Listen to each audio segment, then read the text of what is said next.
যদি কখনো হঠাৎ করে হারিয়ে যাই, কেউ কি খুঁজবে? হয়তো না। যদি আমার আইডিতে হঠাৎ করে পোস্ট করা না হয়, কেউ কি মিস করবে? হয়তো না।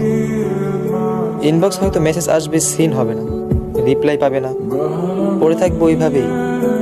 কেউ কেউ হয়তো অপেক্ষা করবে, এই বুঝি আসলো অনলাইনে।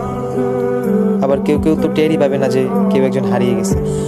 হঠাৎ কারো একটা সময় হয়তো মনে পড়বে যে কে জানি আর নেই। কষ্ট করে নামটা সার্চ করবে, আগের পুরোনো প্রোফাইলটা চেক করবে, আর ভাববে হুট করে কোথায় চলে গেল। আবার কেউ কেউ অ্যাক্টিভ না পেয়ে তো ফ্রেন্ড লিস্ট থেকে আনফ্রেন্ডই করে দিবে। যখন আমি থাকবো না, আমার স্মৃতিগুলি কি কারো মনে পড়বে? হয়তো না, আবার হয়তো হ্যাঁ। তবে হারাতে হবে, হারাতে হয়। কেউ আয়োজন করে হারায়, কেউ হুট করে হারায়। আমি না হয় হুট করেই হারিয়ে যাব।